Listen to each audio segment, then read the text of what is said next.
श्री कृष्ण गोविंद हरे मुरारी, हे नाथ नारायण वासुदेवा।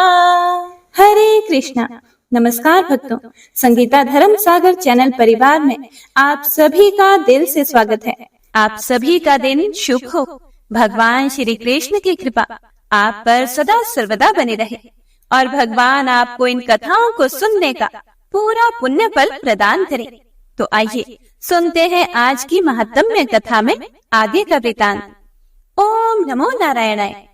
हे प्रिय भक्तों, मुनियों ने ब्रह्मा जी से कहा, हे भगवान, अब हम राजा इंद्रद्युम्न का शेष वृतांत सुनना चाहते हैं। उस श्रेष्ठ तीर्थ में आकर उन्होंने क्या किया? फिर ब्रह्मा जी बोले, हे मुनिवरों, सुनो, मैं उस क्षेत्र की दर्शन और राजा के कृत्य का संक्षेप से वर्णन करता हूँ। तुम ध्यान पूर्वक सुनो। उस त्रिभुवन विख्यात पुरुषोत्तम क्षेत्र में जाकर महाराज इंद्रद्युम्न ने रमणीय स्थानों और नदियों का दर्शन किया। वहाँ एक बड़ी पवित्र नदी बहती है जो विंध्याचल की घाटी से निकली है। वह स्वीत्रोत्पला के नाम से विख्यात, सब पापों को दूर करने वाली तथा कल्याणमयी है। उसका स्रोत बहुत बड़ा है। उसकी महता गंगा जी के समान है। वह दक्षिण समुद्र में मिली है। वह पुण्य सलीला सरिता महानदी के नाम से भी विख्यात है। उसके दोनों किनारों पर अनेकों गांव और नगर बसे हुए हैं। वे सभी गांव अच्छी फसल होने के कारण बड़े मनोहर दिखाई देते हैं। वहाँ के लोग बड़े हृष्ट पुष्ट होते हैं और वहाँ रहने वाले ब्राह्मण, क्षत्रिय, वैश्य तथा शूद्र शांत भाव से पृथक पृथक अपने धर्मों में तत्पर दिखाई देते हैं। ब्राह्मणों के मुख से छहों अंग, पद और क्रम से युक्त वैदिक वाणी निकलती रहती है। कोई अग्निहोत्र में लगे रहते हैं तो कोई उपासना में। वे समस्त शास्त्रों के अर्थ समझने में कुशल, यज्ञकर्ता एवं प्रचुर दक्षिणा देने वाले होते हैं। वहाँ चबूतरों, सड़कों, वनों, उपवनों, सभा मंडलों, महलों और देव मंदिरों में महान जन समुदाय इकट्ठा होकर इतिहास, पुराण, वेद, वेदांग, काव्य एवं शास्त्रों की कथा सुनते रहते हैं। उस देश की स्त्रियों को अपने रूप और यौवन पर गर्व होता है। वे सभी उत्तम लक्षणों से संपन्न होती हैं। उस क्षेत्र में सन्यासी, वानप्रस्थ, सिद्ध, स्नातक, ब्रह्मचारी, मंत्र सिद्ध, तपस्या सिद्ध और यज्ञ सिद्ध पुरुष निवास करते हैं। इस प्रकार राजा ने उस क्षेत्र को परम शोभायमान देखा। इसीलिए राजा ने मन में यह निश्चय किया कि यहीं रहकर परम देव, परम अपार, परम पद, अनंत, अपराजित जगत गुरु सनातन भगवान श्री विष्णु की आराधना करूंगा। यही भगवान का मानस तीर्थ पुरुषोत्तम क्षेत्र है। यह बात मुझे मालूम हो गई, क्योंकि यहाँ कल्प वृक्ष स्वरूप विशाल वट वृक्ष खड़ा है।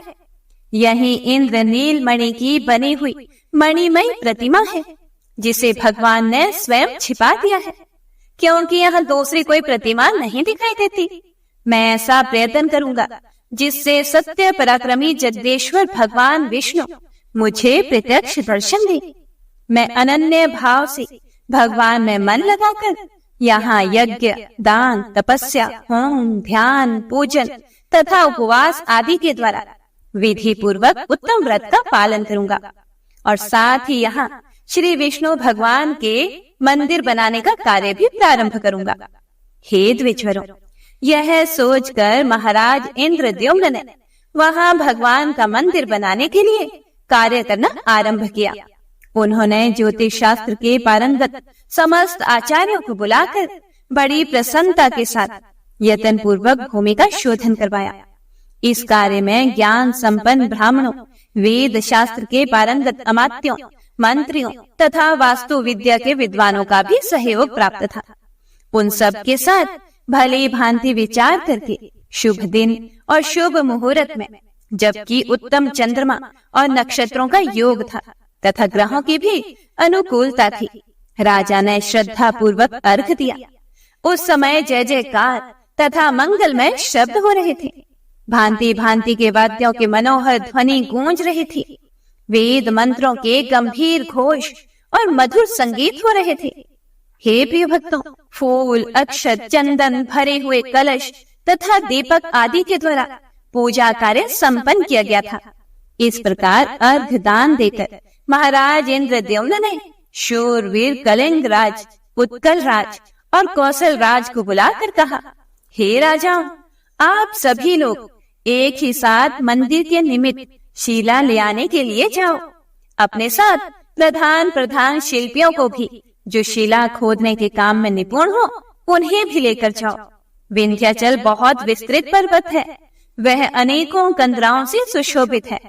उसके सभी शिखरों को भली भांति देखकर सुंदर सुंदर शिलाएं कटवाओ और उन्हें छकड़ों तथा नावों पर लाद कर लेकर आओ। इसमें विलंब ना करो। इस प्रकार राजाओं को शिला के लिए जाने की आज्ञा देकर महाराज ने अमात्यों और पुरोहितों से कहा, चारों तरफ शीघ्रगामी दूत भेजे जाएं और वे पृथ्वी के समस्त राजाओं के पास जाकर मेरी यह आज्ञा सुना दे। राजाओं, महाराज इंद्रद्युम्न की आज्ञा के अनुसार तुम सब लोग हाथी, घोड़े, रथ और पैदल सेना तथा अमात्यों एवं पुरोहितों के साथ चलो। ऐसी आज्ञा पाकर दूत महाराजाओं के पास गए और सबको महाराज की आज्ञा सुना दी। दक्षिण, पश्चिम, उत्तर और पूर्व देशों में रहने वाले, दूर और समीप निवास करने वाले, पर्वत तथा भिन्न भिन्न द्वीपों के निवासी नरेश महाराज इंद्रद्युम्न का आदेश सुनकर रथ, हाथी, घोड़े और पैदल सेना के साथ बहुत धन लेकर भारी संख्या में इकट्ठे हो गए। राजाओं को अमात्यों और पुरोहितों सहित आया देखकर महाराज को बड़ी प्रसन्नता हुई। वे बोले, हे नृपवरों, मैं आप लोगों से कुछ निवेदन करना चाहता हूँ, कृपया सुने। यह भोग और मोक्ष प्रदान करने वाला कल्याणमय क्षेत्र है। मैं यहाँ अश्वमेध यज्ञ करना और भगवान विष्णु का मंदिर बनवाना चाहता हूँ, किंतु मैं इसे कैसे पूर्ण कर सकता हूँ, इस चिंता से मेरा चित्त व्याकुल हो रहा है। यदि आप लोग भली भांति मेरी सहायता करें तो मेरा यह सब कार्य संपन्न हो सकता है। महाराज इंद्रद्युम्न के ऐसा कहने पर सब राजाओं को बड़ा हर्ष हुआ। उन्होंने महाराज की आज्ञा से धन, रत्न, सुवर्ण, मणि, मोती, मृगजम, सुंदर बिछौने, हीरे, पुखराज, मणिक, तरह तरह के द्रव्य, भक्ष्य, भोज्य तथा अनुलेप आदि पदार्थों की वर्षा की। राजा इंद्रद्युम्न ने देखा यज्ञ की सभी सामग्री इकट्ठी हो गई है और यज्ञ कर्म की ज्ञाता, वेद वेदांगों के पारंगत, शास्त्र ज्ञान में निपुण तथा सब कर्मों में कुशल ऋषि, महर्षि, देव ऋषि, तपस्वी, ब्रह्मचारी, गृहस्थ, वानप्रस्थ, सन्यासी, स्नातक आदि तथा अग्निहोत्र परायण ब्राह्मण भी उपस्थित हैं। तब उन्होंने अपने पुरोहित से कहा, हे ब्राह्मण, कुछ विद्वान ब्राह्मण जो वेदों के पारंगत पंडित हों, जाकर अश्वमेध यज्ञ की सिद्धि के लिए उत्तम स्थान देखें। राजा के ऐसा कहने पर विद्वान पुरोहित ने यज्ञ कर्म में कुशल ब्राह्मणों को आगे करके शिल्पियों के साथ प्रस्थान किया और उस देश में जहाँ धीवरों का गांव था, विधि पूर्वक यज्ञशाला बनवाई। उसमें गली, कूचे और छतरियां भी बनवाई गई। सैकड़ों महल बनवाए गए थे। सारा यज्ञ मंडप स्वर्ण, रत्न तथा श्रेष्ठ मणियों से विभूषित होकर इंद्र भवन के समान रमणीय दिखाई देता था। खम्भों पर स्वर्ण से चित्रकारी की गई थी। दरवाजे बहुत बड़े बड़े बने हुए थे। यज्ञ के प्रत्येक भवन में शुद्ध स्वर्ण का उपयोग किया गया था। महाराज इंद्रद्युम्न का प्रिय करने के लिए समस्त राजा अनेक प्रकार की रत्न लेकर वहां आए थे और साथ ही उनकी पत्नियां भी उत्सव में सम्मिलित हुई थी। उस महायज्ञ में जो भी श्रेष्ठ ब्राह्मण पधारे, उन सबको राजा ने स्वागत पूर्वक ग्रहण किया। महातेजस्वी नरेश ने दंभ छोड़कर स्वयं ही सब ब्राह्मणों का सब तरह से स्वागत सत्कार किया। उसके बाद शिल्पियों ने अपनी शिल्प रचना का कार्य पूरा करके राजा को यज्ञ मंडप तैयार हो जाने की सूचना दी। यह सुनकर मंत्रियों सहित राजा बहुत खुश हुए। उनके शरीर में रोमांच आया। यज्ञ मंडप तैयार हो जाने पर महाराज ने ब्राह्मण भोजन का कार्य आरंभ करवाया। प्रतिदिन जब 1 लाख ब्राह्मण भोजन कर लेते, तब बारंबार मेघ गर्जना के समान गंभीर स्वर में दुंदुभि की ध्वनि होने लगती थी। इस प्रकार राजा के यज्ञ की वृद्धि होने लगी। उसमें अन्न का इतना दान किया गया जिसकी कहीं भी कोई उपमा नहीं थी। लोगों ने देखा कि वहां दूध, दही और घी की नदियां बह रही हैं। भिन्न भिन्न जनपदों के साथ समूचे जम्बूद्वीप के लोग वहां जुटे हुए थे। वहां कितने ही सहस्त्र पुरुष बहुत से पात्र लेकर इधर उधर से इकट्ठे हुए थे। यज्ञ में आए हुए वेद वेत्ता ब्राह्मणों तथा राजाओं का महाराज ने पूर्ण स्वागत सत्कार किया। इसके बाद उन्होंने राजकुमारों से कहा, हे राजपुत्रों, अब समस्त शुभ लक्षणों से युक्त श्रेष्ठ अश्व ले आओ और उसे समूची पृथ्वी पर घुमाओ। विद्वान और धर्मात्मा ब्राह्मण यहाँ होम करें और यह यज्ञ उस समय तक चालू रहे जब तक कि भगवान इसके समीप प्रकट होकर मुझे प्रत्यक्ष दर्शन ना दें।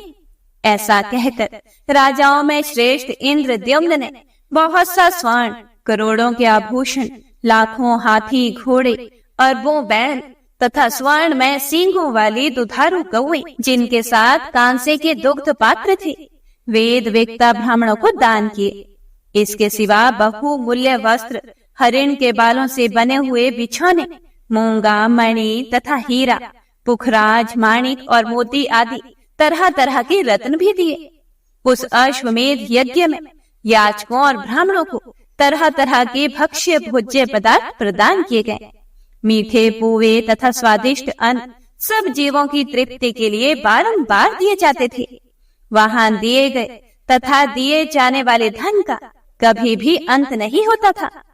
इस प्रकार उस महायज्ञ को देखकर देवता, दैत्य, चारण, गंधर्व, अप्सरा, सिद्ध, ऋषि और प्रजापति सबके सब बड़े विस्मय में पड़ गए। उस श्रेष्ठ यज्ञ की सफलता देखकर पुरोहित, मंत्री तथा राजा सबको बड़ी प्रसन्नता हुई। वहां कोई भी मनुष्य मलिन, दीन अथवा भूखा नहीं रहा। उस यज्ञ में किसी प्रकार उपद्रव, ग्लानि, आधि, व्याधि, अकाल मृत्यु, दंशन, ग्रह पीड़ा अथवा विष का कष्ट नहीं हुआ। इस प्रकार राजा ने अश्वमेध यज्ञ तथा पुरुषोत्तम प्रासाद निर्माण का कार्य विधि पूर्वक पूर्ण किया।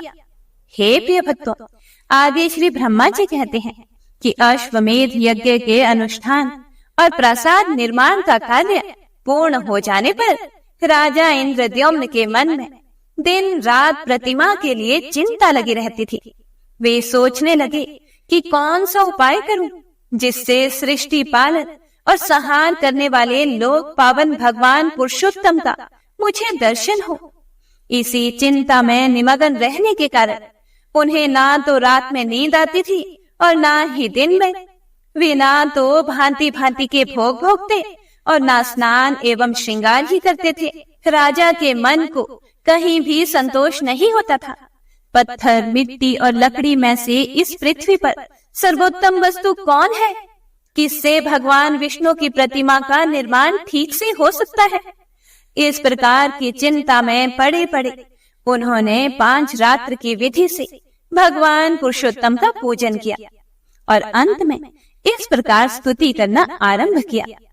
हे वासुदेव, आपको नमस्कार है। आप मोक्ष के कारण हैं। आपको मेरा नमस्कार है। संपूर्ण लोकों के स्वामी हे परमेश्वर, आप इस जन्म मृत्यु रूपी संसार सागर से मेरा उद्धार कीजिए। हे पुरुषोत्तम, आपका स्वरूप निर्मल आकाश के समान है। आपको मेरा नमस्कार है। सबको अपनी ओर खींचने वाले संकर्षण, आपको प्रणाम है। धरणीधर, आप मेरी रक्षा कीजिए। शाल ग्राम शीला कीर्ति आभा वाले हे प्रभु, आपको नमस्कार है। मक्रध्वज, आपको प्रणाम है। रतिकांत, आपको नमस्कार है। हे शंबरासुर का संहार करने वाले प्रद्युम्न, आप मेरी रक्षा कीजिए। हे भगवान, आपका श्रीअंग अंजन के समान श्याम है। हे भक्तवत्सल, आपको नमस्कार है। अनिरुद्ध, आपको प्रणाम है। आप मेरी रक्षा करें और वरदायक बने। संपूर्ण देवताओं के निवास स्थान, आपको नमस्कार है। हे देवप्रिय, आपको प्रणाम है। हे नारायण, आपको मेरा नमस्कार है। आप मुझ शरणागत की रक्षा कीजिए। बलवानों में श्रेष्ठ बलराम, आपको प्रणाम है। हलायुध, आपको नमस्कार है। हे चतुर्मुख, मेरी रक्षा कीजिए। नील मेघ के समान आभा वाले घनश्याम, आपको नमस्कार है। देव पूजित परमेश्वर, आपको प्रणाम है। सर्वव्यापी जगन्नाथ, मैं भव सागर में डूबा हुआ हूँ, मेरा उद्धार कीजिए।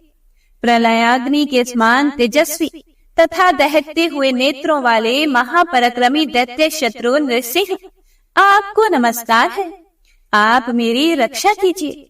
पूर्व काल में महावराह रूप धारण करके आपने जिस प्रकार इस पृथ्वी का रसातल से उद्धार किया था, उसी प्रकार मेरा भी दुख के समुद्र से उद्धार कीजिए। हे कृष्ण, आपके इन वरदायक स्वरूपों का मैंने स्तवन किया है। ये बलदेव आदि जो पृथक रूप से स्थित दिखाई देते हैं, आपके ही अंग हैं। हे देवेश, हे प्रभु, हे अच्युत, गरुड़ आदि पार्षद, आयुधों सहित दिक्पाल तथा केशव आदि जो आपके अन्य भेद मनीषियों द्वारा बतलाए गए हैं, उन सब का मैंने पूजन किया है। प्रसन्न तथा विशाल नेत्रों वाले हे जगन्नाथ, हे देवेश्वर, पूर्वोक्त सब स्वरूपों के साथ मैंने आपकी स्तुति और वंदना की है। आप मुझे धर्म, अर्थ, काम एवं मोक्ष देने वाला वर प्रदान करें। हरे, संकर्षण आदि जो आपके भेद बताए गए हैं, वे सब आपकी पूजा के लिए ही प्रकट हुए हैं, इसीलिए वे आपके ही आश्रित हैं। हे देवेश, वस्तुतः आप में कोई भेद नहीं है। आपके जो अनेक प्रकार के रूप बताए जाते हैं, वे सब उपचार से ही कहे गए हैं। आप तो अद्वैत हैं, फिर कोई भी मनुष्य आपको द्वैत रूप कैसे कह सकता है। हे कमल नयन, मैं वेश्याओं के समुद्र में डूबा हुआ हूँ, आप मेरी रक्षा कीजिए। हे लोकेश, मैं आपके सिवा और किसी को नहीं देखता जिसकी शरण में जाऊं। हे कमलाकांत, हे मधुसूदन, मुझ पर प्रसन्न होइए। मैं बुढ़ापे और सैकड़ों व्याधियों से युक्त हो तरह तरह के दुखों से पीड़ित हूँ तथा अपने कर्म पाश में बंधकर हर्ष शोक में मगन हो विवेक शून्य हो गया हूँ। अत्यंत भयंकर घोर संसार समुद्र में गिरा हुआ हूँ। यह विषय रूपी जलराशि के कारण दुस्तर हूँ। इसमें राग द्वेष रूपी मत्स्य भरे पड़े हैं। इंद्रिय रूपी भंवरों से यह बहुत गहरा प्रतीत होता है। इसमें तृष्णा और शोक रूपी लहरें व्याप्त हैं।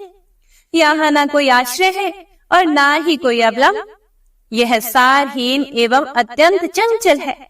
हे प्रभु, मैं माया से मोहित होकर इसके भीतर चिरकाल से भटक रहा हूँ।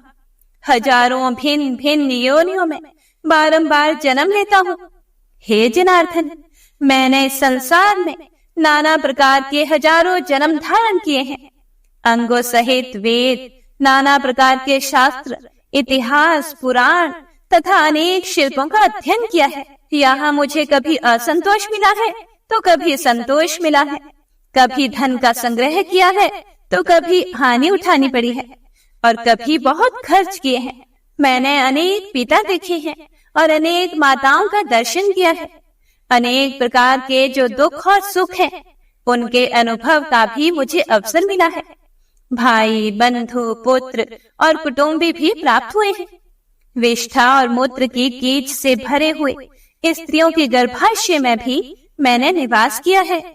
हे प्रभु, गर्भवास में जो महान दुख होता है, उसका भी मैंने अनुभव किया है।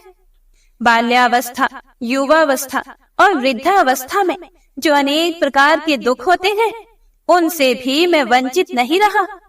मृत्यु के समय यमलोक के मार्ग में तथा यमराज के घर में जो दुख प्राप्त होते हैं, उनको तथा नरकों में होने वाली यातनाओं को भी मैंने भोगा है।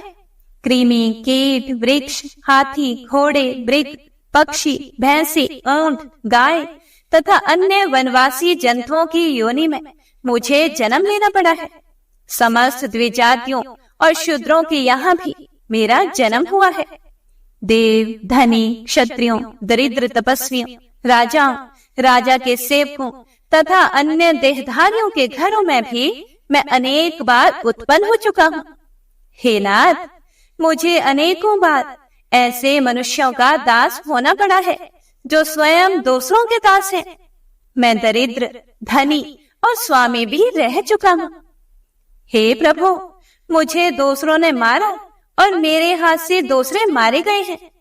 मुझे दूसरों ने मरवाया और मैंने भी दूसरों की हत्या करवाई है। मुझे दूसरों ने और मैंने दूसरों को अनेकों बार दान दिए हैं।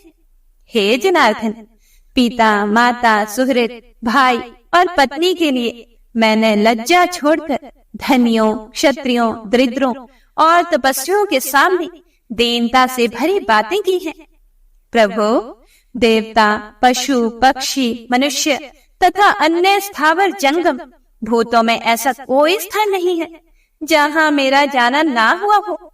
हे जगतपति, कभी नर्क में और कभी स्वर्ग में मेरा निवास रहा है। इस प्रकार यह संसार चक्र बड़ा ही भयानक एवं रोमांचकारी है। मैं इसमें दीर्घ काल से घूम रहा हूँ, किंतु कभी इसका अंत नहीं दिखाई देता। समझ में नहीं आता कि अब क्या करूं। हे हरे, हमारी संपूर्ण इंद्रियां व्याकुल हो गई हैं।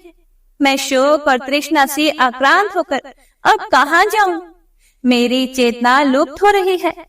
हे देव, इस समय व्याकुल होकर मैं आपकी शरण में आया हूँ। कृष्ण, मैं संसार समुद्र में डूबकर दुख भोगता हूँ, मुझे बचाइए। हे जगन्नाथ, यदि आप मुझे अपना भक्त मानते हैं तो मुझ पर कृपा कीजिए। आपके सिवा दूसरा कोई ऐसा बंधु नहीं है जो मेरी चिंता करेगा। हे देव, हे प्रभु, आप जैसे स्वामी की शरण में आकर अब मुझे जीवन मरण अथवा योग क्षेम के लिए कहीं भी भय नहीं होता। देव, जो नराधम आपकी विधि पूर्वक पूजा नहीं करते, उनकी संसार बंधन से मुक्ति एवं सद्गति कैसे हो सकती है? जगदाधार भगवान केशव में जिनकी भक्ति नहीं होती, उनके कुल, शील, विद्या और जीवन से क्या लाभ है? जो आसुरी प्रकृति का आश्रय लेकर विवेक शून्य होकर आपकी निंदा करते हैं, वे बारंबार जन्म लेकर घोर नर्क में पड़े रहते हैं तथा उस नर्क समुद्र से उनका कभी भी उद्धार नहीं होता। हे देव, जो दुराचारी नीच पुरुष आप पर दोषारोपण करते हैं, वे कभी नर्क से छुटकारा नहीं पाते। हरे, अपने कर्मों में बंधे रहने के कारण मेरा जहाँ कहीं भी जन्म हो, वहाँ सर्वदा आप में मेरी दृढ़ भक्ति बनी रहे। हे देव, आपकी आराधना करके देवता, दैत्य, मनुष्य तथा अन्य संयमी पुरुषों ने परम सिद्धि प्राप्त की है। फिर कौन आपकी पूजा ना करेगा? हे भगवान, ब्रह्मा आदि देवता भी आपकी स्तुति करने में समर्थ नहीं है। फिर मानव बुद्धि लेकर मैं आपकी स्तुति कैसे कर सकता हूँ? क्योंकि आप प्रकृति से परे परमेश्वर हैं। हे प्रभु, मैंने अज्ञान के भाव से आपकी स्तुति की है। यदि आपकी मुझ पर दया हो तो मेरे इस अपराध को क्षमा करें। हे हरे, साधु पुरुष अपराधी पर भी क्षमा भाव ही रखते हैं। इसीलिए हे देवेश्वर, आप भक्त स्नेह के वशीभूत होकर मुझ पर प्रसन्न होइए। देव, मैंने भक्ति भावित चित्त से आपकी जो स्तुति की है वह सांगोपांग सफल हो। हे वासुदेव, आपको मेरा नमस्कार है। हे प्रिय भक्तों, आगे श्री ब्रह्मा जी कहते हैं कि राजा इंद्रद्युम्न के इस प्रकार स्तुति करने पर भगवान गरुड़ ध्वज ने प्रसन्न होकर उनके सभी मनोरथों को पूर्ण किया। जो भी मनुष्य भगवान जगन्नाथ का पूजन करके प्रतिदिन इस स्तोत्र से उनकी स्तुति करता है, वह बुद्धिमान निश्चय ही मोक्ष प्राप्त कर लेता है। जो विद्वान पुरुष तीनों संध्याओं के समय पवित्र होकर इस श्रेष्ठ स्तोत्र का जप करता है, वह धर्म, अर्थ, काम और मोक्ष पाता है। जो एकाग्र चित्त होकर इसका पाठ या श्रवण करता अथवा दूसरों को सुनाता है, वह पाप रहित होकर भगवान विष्णु के सनातन धाम में जाता है। यह स्तोत्र परम प्रशंसनीय, पापों को दूर करने वाला, भोग एवं मोक्ष देने वाला, कल्याणमय, गोपनीय, अत्यंत दुर्लभ तथा पवित्र है। इसे जिस किसी मनुष्य को नहीं देना चाहिए। नास्तिक, मूर्ख, कृतघ्न, मानी, दुष्ट बुद्धि तथा अभक्त मनुष्य को कभी भी इसका उपदेश ना दें। जिसके हृदय में भक्ति हो, जो गुणवान, शीलवान, विष्णु भक्त, शांत तथा श्रद्धा पूर्वक अनुष्ठान करने वाला हो, उसी को इसका उपदेश देना चाहिए। हे प्रिय भक्तों, ब्रह्मा जी बोले कि हे मुनियों, जो निर्मल हृदय वाले मनुष्य उन परम सूक्ष्म नित्य पुराण पुरुष मुरारी श्री विष्णु भगवान का ध्यान करते हैं, वे मुक्ति के भागी होकर भगवान विष्णु में प्रवेश कर जाते हैं। ठीक उसी तरह जैसे मंत्रों द्वारा यज्ञ अग्नि में हवन किया हुआ हविष्य भगवान विष्णु को प्राप्त होता है। ओम नमो नारायणाय। हे प्रिय भक्तों, स्तुति करने के बाद राजा इंद्रद्युम्न को भगवान के दर्शन किस प्रकार हुए, किस प्रकार उन्होंने भगवान की प्रतिमाओं का निर्माण किया, किस प्रकार उनकी स्थापना की, इसका बहुत ही रोचक प्रसंग आप अगले अध्याय में जरूर सुनिएगा। भगवान श्री कृष्ण आप सभी भक्त जनों को महत्तम में सुनने का पूरा पुण्य फल प्रदान करें। उम्मीद करती हूँ आपको आज का अध्याय पसंद आया होगा। पसंद आया हो तो कमेंट बॉक्स में जयकारा जरूर लगाइएगा, और अगर आप चैनल पर पहली बार आए हैं तो चैनल को सब्सक्राइब जरूर कीजिएगा। मिलते हैं अगली वीडियो के साथ, तब तक के लिए हरे कृष्णा।